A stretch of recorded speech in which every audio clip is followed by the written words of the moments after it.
Olá, muito boa noite. Bem-vindo ao programa DNA com gente que faz e acontece. Bem, após 10 anos como repórter policial, o nosso convidado decidiu tomar outro rumo na carreira e principalmente na vida.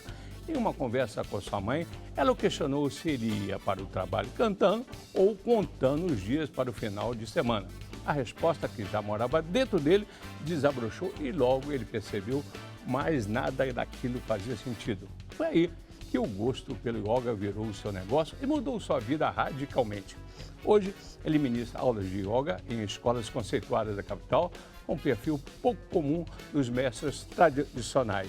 Dá aula particulares, é adepto da meditação, assina a coluna Cuide-se Bem da rádio Band News FM, além de dar palestras mostrando o quanto meditar e transformar é a cura para a mente. Estamos recebendo o autêntico Roberto Elcheck no DNA de hoje. Boa noite, prazer tê-lo aqui, colega. Prazer é meu, Paulo. Jornalista, repórter, né? Nunca deixa de ser, né? Nunca deixa de ser, né? Mas você sempre foi um repórter que você me dizia assim, desde criança, Sim, Paulo. Criança pequena em Belo Horizonte? Em Belo Horizonte, nasci em Belo Horizonte. Obrigado pelo convite, antes de mais nada. Da você, Band, que é sua casa, da Band, mesmo, a Fantini. Né? Muito obrigado. Sou muito feliz aqui. E como é que é essa história assim? Você me dizia que você nasceu em Belo Horizonte? Nasci em Belo Horizonte. E desde pequeno... Eu sempre tive gosto pelo jornalismo, Paulo. Eu não fui uma criança de jogar bola.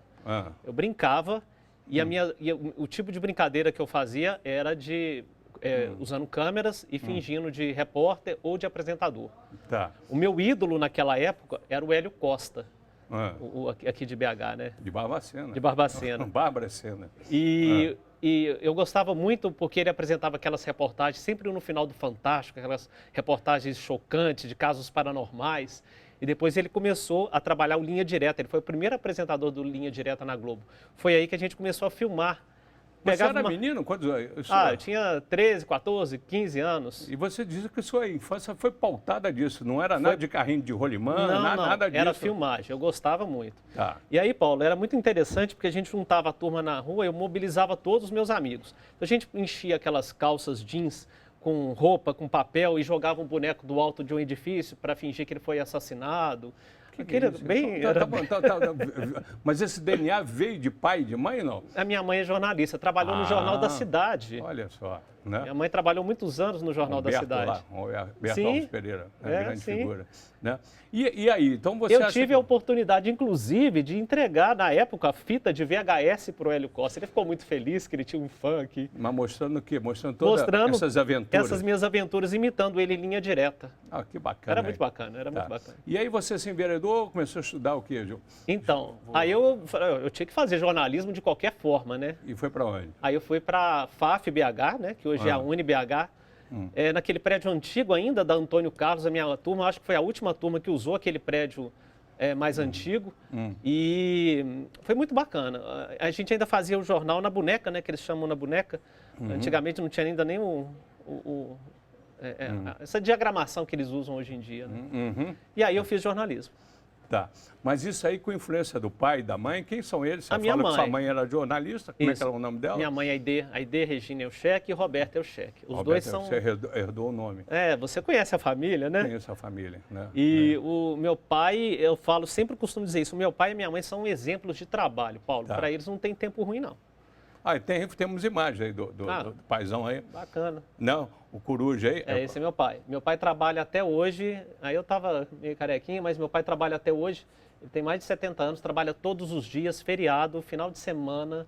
E ele, para mim, é um exemplo. Ele não fica doente. Você falou que também herdou isso, né? Trabalha de noite e dia toda. Eu gosto de trabalar, Paulo. Eu sou fominha. Eu adoro trabalhar. Temos imagens da Fantini, da mãe também? Da minha mãe também. Né?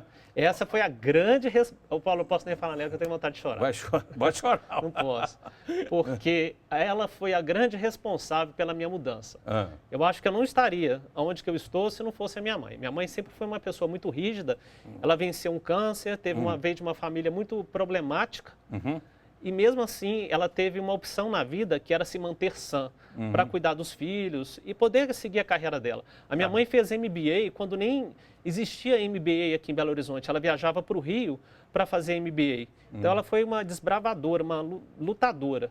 E ela me fez essa pergunta que você falou aí do início do programa. Do início, vamos repetir qual que é ela? Como é que é? Se você ia para casa, Cantando ou... Sim, ela perguntou para mim, você vai cantando ou vai contando os dias para chegar ao final de semana? Ela tinha o sentido de mãe de perceber essa intuição. Ela tinha. Aí, né? Na época eu já estava trabalhando com jornalismo, com jornalismo policial.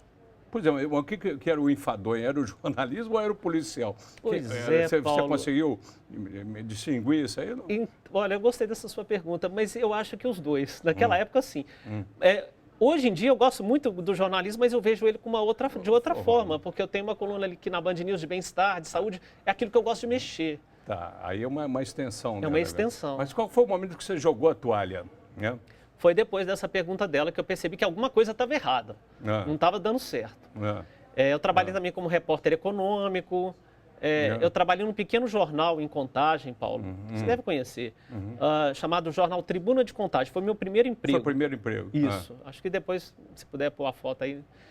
Foi o meu primeiro emprego. O dono de lá é um jornalista autodidata. Olha aí, esse. Olha aí. Olha, eu queria homenagear esse cara. Eu lembro dele, como é que é? Itagiba Carneiro. Famoso, Carneiro. Ele rodava muito. Ele está vivo até hoje. Não, isso eu sei, circulando aí. Olha, é isso mesmo. Bacana. Emociona também. Nossa, emociona demais, Paulo.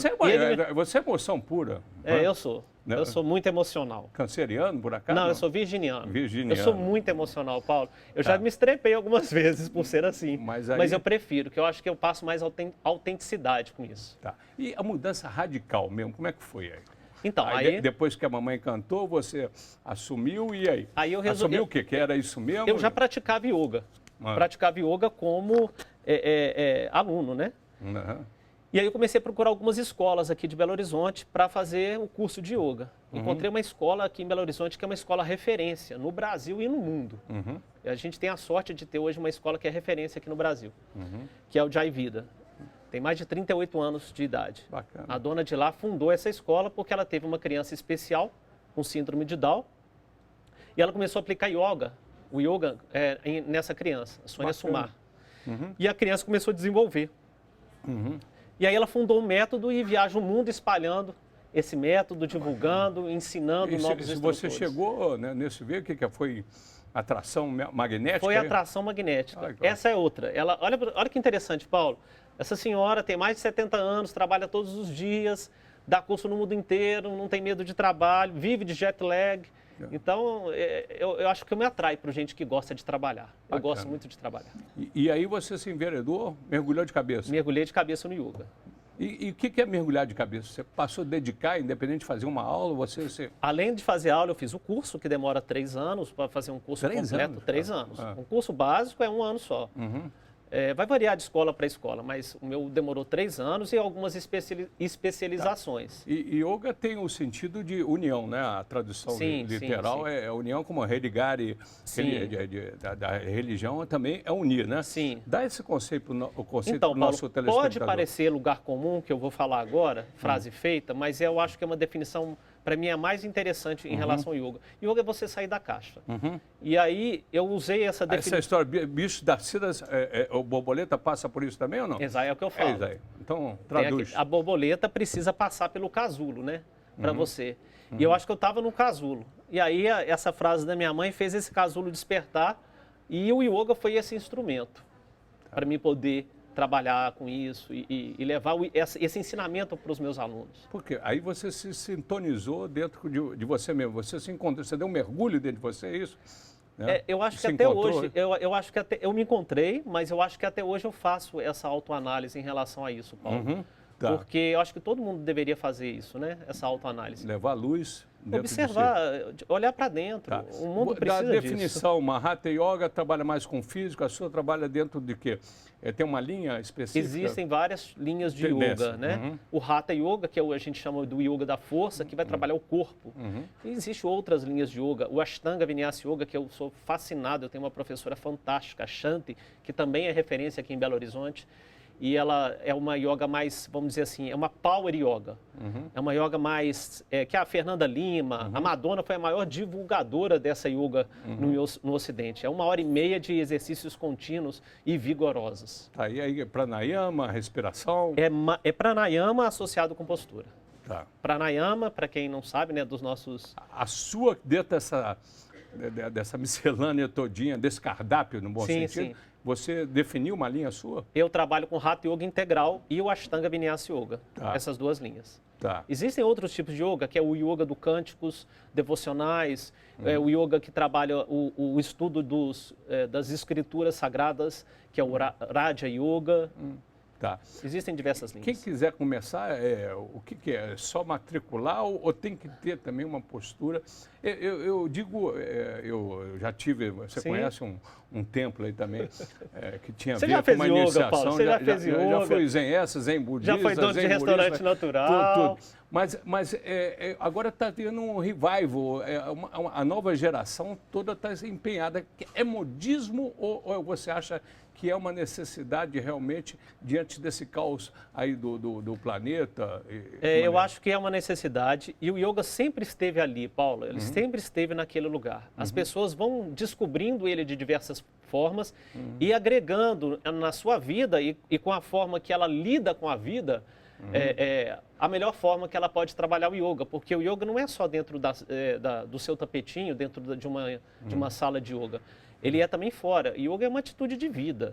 Você tem um guru assim específico? A minha mestra que fundou a escola, Sônia Sumar. Você foi atrás de algum lá fora ou não? Então, eu não. Você já esteve lá fora, né? Na Índia, não. Eu ainda tenho esse... Eu acho que talvez o que eu vou falar aqui talvez não agrade tantos, mas eu acho que eu não vejo necessidade de você ir na Índia para você ser um bom professor de yoga. Isso aí, eu acho, não é tão relevante. O seu estudo, o seu autoestudo, as suas especializações que você faz com as pessoas, no Brasil, isso aí também, se você já tem um caminho correto para seguir, aquilo ali flui de uma maneira muito interessante. Meditar é bom, a gente sabe. Sim. Né? Agora, para quem não meditou, quais os benefícios num todo que você diria para o nosso telespectador? Então, Paulo, eu não sei se você sabe, recentemente um estudo de uma neurocientista de Harvard, chamado Sara Lazar. Ela fez um estudo de pós-doutorado muito interessante. E o que ela descobriu? Meditadores de longa data possuem o córtex frontal do mesmo tamanho de quando eles eram jovens, porque a tendência é você diminuir o seu córtex frontal com o decorrer da vida. E o córtex frontal ele é responsável pela tomada de decisões administrativas e pela memória. E olha só para você ver que interessante, o poder da meditação de manter o cérebro no mesmo tamanho para você não ter problemas nas sinapses. Né? É muito interessante. E aí ela pegou um segundo estudo, isso aí vale até para os nossos telespectadores, que pessoas que nunca meditaram e pegaram essas pessoas durante 27 minutos, durante 8 semanas. E áreas do cérebro dela também foram aumentadas, relacionadas ao aprendizado, à autoestima. E é muito interessante. Aí associado ao pranayama também? Pranayama, como você quer dizer, são a expansão da sua respiração, são os exercícios respiratórios. A respiração é a base de tudo. Tem um mestre muito sábio que ele fala assim, que se você respira, você já faz yoga e você já pode fazer qualquer yoga. Então todo mundo pode fazer, tem que respirar, mas tem que tomar atenção, tem que orar e vigiar, ou seja, você tem que estar em estado de alerta, é isso aí? Estado de alerta aí constante. Sim, por aí vai. É verdade. Agora, o programa, o que agregou a você e também o que agrega aí aos ouvintes da nossa rádio? Bom, o Cuide-se Bem é uma coluna que eu tenho muito prazer de fazer, já estou aqui há 5 anos, foi a convite do José, do iLib. E no primeiro momento eu fiquei espantado, meu Deus, eu vou voltar, Paulo, para o jornalismo? Falei, não, por que não, né? Por que não agora voltar para o jornalismo? É interessante que eu tive que dar uma volta para chegar no mesmo lugar, só que com um olhar diferente, né? Que é um olhar de bem-estar, de saúde. Eu trago profissionais de saúde na coluna, procuro trazer novidades. É uma coluna bem bacana. E aqui tem uma pergunta da nossa diretora aqui. Pode Essa falar. história aqui de Messi fazendo voto de pobreza, ficar usando incenso, roupa branca, isso é folclore? Como é que é? Como é que você vê isso aí? Então, eu vou falar por mim. Eu não sou... Bom, eu acho que o yoga, em uma determinada parte, O yoga, ele estava um pouco, ele tinha uma conotação, vamos dizer assim, um pouco esotérica demais, meio bicho grilo demais. E eu acho que o yoga acabou caindo na descrença. E após vários estudos de pessoas sérias, comprometidas, o yoga começou a restabelecer essa credibilidade perante aos alunos e até a população. Sim. Eu, particularmente, eu não acredito que no yoga você precisa fazer voto de pobreza. Eu costumo brincar que a gente não vive de luz. Então, eu preciso receber como um profissional de yoga, porque os cursos não são baratos. E viver de on, né? Viver só de on, viver de on não dá. Eu não vivo de on. Eu preciso ganhar dinheiro também. Tá bem. E aí passa o quê? Pelas palestras também? Bom, eu dou aulas, né? Particulares em locais e também dou palestras falando sobre meditação e como a meditação pode melhorar o seu dia a dia. Tá. E qual é a receptividade muito boa. das pessoas? O que acontece, Paulo? As pessoas elas têm uma visão... acontece muito que muitas pessoas têm um erro romântico em relação à meditação. E o que seria esse erro romântico? A pessoa acha que meditar é esvaziar a mente. Isso não existe, isso é impossível. Então, quando ela entra por uma meditação e um guru vira para ela e fala, esvazia a sua mente, isso nunca vai acontecer. E aí ela sai mais frustrada ainda do que ela já entrou e detestando meditação. O que acontece é a não identificação com os seus pensamentos. Você sabe que ali eles estão, mas eles não te afetam. É você sair da máquina de lavar e controlar os botões pelo lado de fora. Não criar nenhuma identidade específica. Exatamente. Isso aí, né? A mente da gente, Paulo, desculpa te interromper. A mente mente. Mente ou não mente? A mente da gente mente e é um macaquinho com o rabo pegando fogo e com fome. E ela uma tagarela. Quando não, uma tagarela. E tagarela, Paulo. Agora, a sua vida aí, o que depois dessa trajetória, o que falta alcançar aí dentro da sua realização? Você vai virar o quê? Um mestre mesmo? Não, longe disso. Ou nessa síntese com jornalismo aí de volta aí? Como é que é essa síntese? Eu quero ser um facilitador para levar bem-estar, saúde às pessoas. Esse é o meu objetivo. Tá. E fazer com que as pessoas descubram o yoga e a meditação de uma forma muito mais suave, muito mais leve. Eu desconfio um pouco daqueles mestres que se autodenominam demais e de pessoas que não mostram o lado B. Eu tenho medo daquelas pessoas boazinhas demais, pessoas que nunca mostram o lado B. A minha mestra, ela é muito brava, então ela mostra muito o lado B dela. E eu confio muito mais nesse tipo de gente. Tem uma foto dela aqui, a Fantinha está falando aqui, ó. Né? Cadê? Chega aí, olha aí. Sônia Sumar. A Sônia. Sônia ali do Sion, por acaso? Você conhece ela, Paulo? A gente conhece um pouquinho. Meu Deus. Da praça ali. Começou lá, exatamente. Pois é. Agora vem cá, o passarinho passou aqui, passarinho zen que passou, né? Tá bom. Contou que você é muito família aí, é verdade também? Sou muito família, sou fascinado. A minha sobrinha, o meu chefe lá já até falou, Roberto, o Wiki e a Gelovic lá da Band. Toda coluna eu tenho que colocar minha sobrinha, falar dela, porque eu sou apaixonado com a minha sobrinha. Que história que é essa? Diz que é um xodó aí. A minha sobrinha é um xodó. Quando ela nasceu, Paulo, ela teve uma convulsão e foi na minha mão, você acredita? Que loucura. Eu fui trocar a fraldinha dela e ela começou a ter uma convulsão. Aí eu fiquei desesperado, saí gritando lá no Otaviano Neves, minha irmã também saiu pelada, gritando pelo Otaviano Neves para chamar o médico. E aí ela conseguiu fazer uma manobra lá e ela está bem hoje em dia. O conceito de família, ó, na visão oriental, qual a identidade ou não com a visão ocidental de família? O que representa? É um treinamento? Tem uma visão assim que você está ali não é à toa, passa por isso aí? Então, eu acho que tudo tem um propósito, né? Eu acho que a minha família, eu deveria estar nessa família. E aí, depois que a gente amadurece, cresce, fica adulto... É um laboratório? É um laboratório e a gente começa a entender muito mais o pai e a mãe da gente, né? E hoje em dia eu entendo eles muito, muito, muito mais do que antes. E quando tem uma desavença, o que é? Treinamento também? É treinamento, é muito treinamento e yoga. O amor é a resposta para tudo, Paulo. Dali, garoto. O amor é a resposta. O amor é a maior revolução que se pode fazer hoje em dia. Bacana. Ainda mais hoje em dia. Bacana. Vou chamar o intervalo comercial. A gente volta com mais essas lições de vida aqui do Roberto. É o Cheque.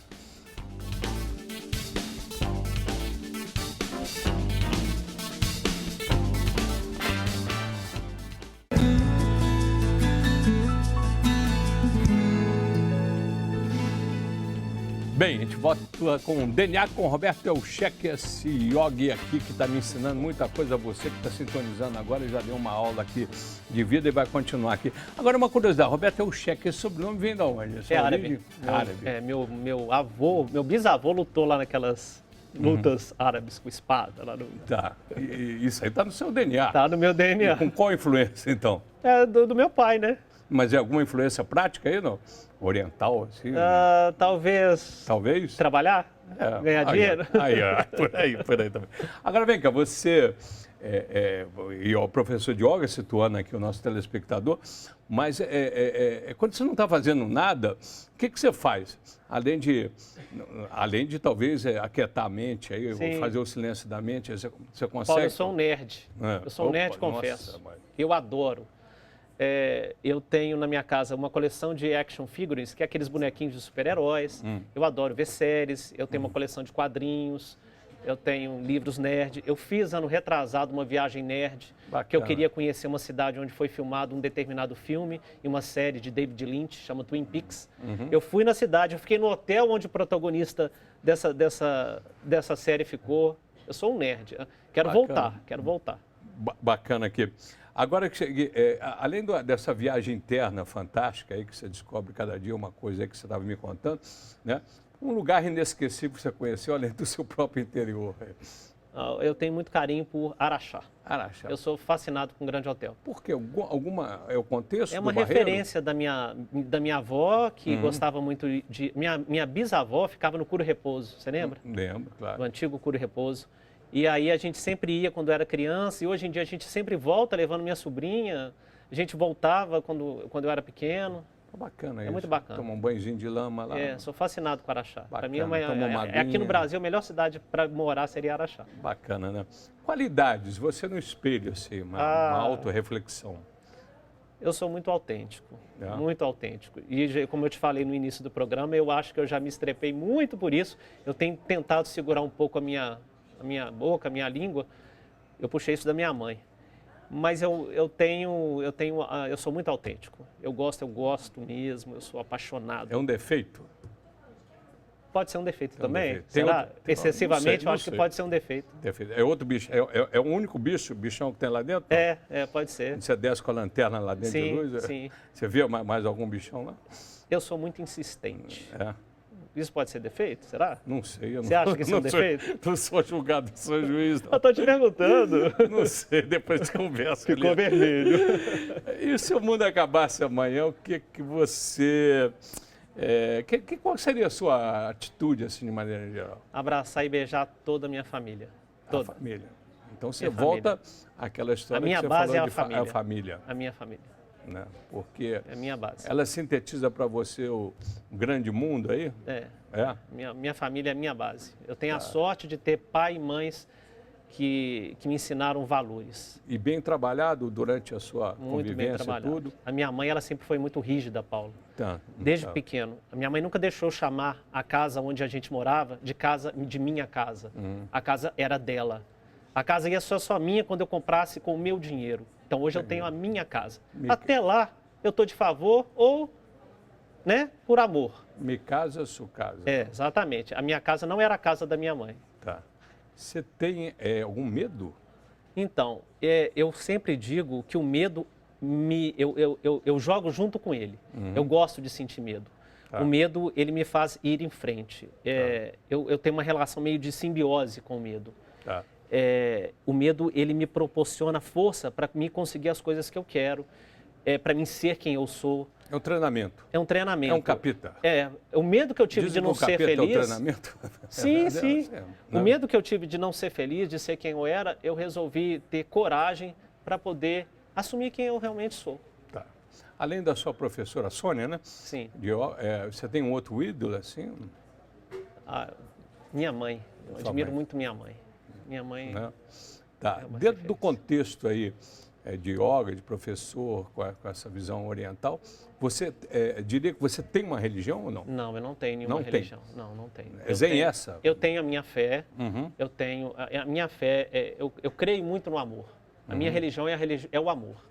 Para você ter uma ideia, eu sou um professor de yoga que eu não tenho um altar na minha casa, mas eu tenho uma parede com as fotos das pessoas que eu amo. Bacana. Algum sonho pessoal assim que pretende ainda realizar?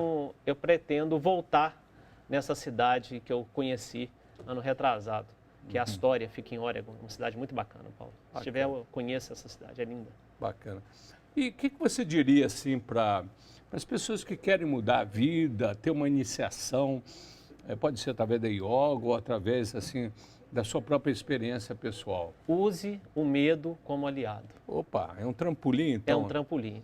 Tá. Toda vez que você tiver com medo de alguma coisa, mergulha, se atira, vai de qualquer jeito. Não é?